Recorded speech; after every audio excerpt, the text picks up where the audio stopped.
English is Makia. I know, it's not Pacquiao. Masumbat ka rin. Here. Priya. Abi na ko ginsa ganina. Ajoy. Punro. Hindi siya siyang hair. Siya iyang lula. Here. Anong kamuta ba? Makia. Lang ba? Subadyo. Here. There was once a clown named Lemon. Where is the noun of the sentence? Huh? You underline the lemon. Underline, huy. He always ended up tearing his jacket. Hey. You listen. Getting a hole on his sack or ripping the knee of his trousers. He always ended up tearing his jacket, getting a hole in his socks, or ripping the knee of his trousers.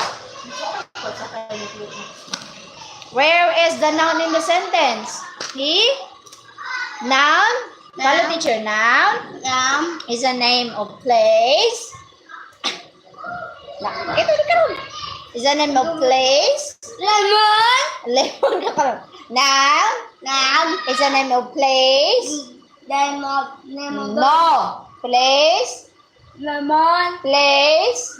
Persons. Or things. Things. Okay. Where is there the name of things?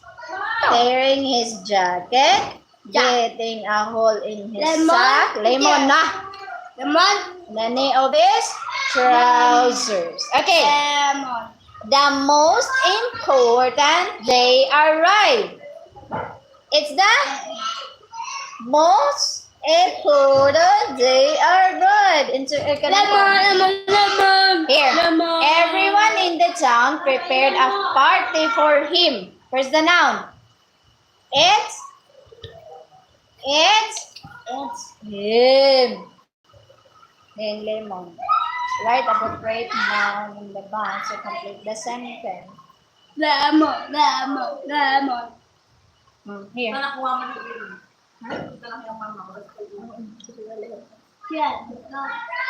Si Jane Leitcher po. Here. Ano yung sa ba?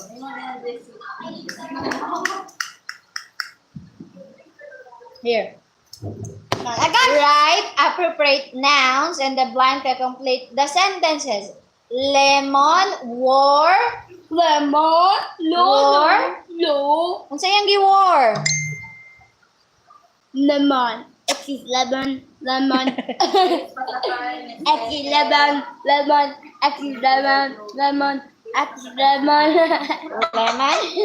Wore dress in the Lemon. Oh, you're gonna write D. Where's the letter D here? D. Oh, here. Letter D like this. Small letter D. You write it. D. It's not B. Letter D. Makuan ka ma. Letter D like this. Oh, this one ba? This one. Letter D. Paano? Oh, anak.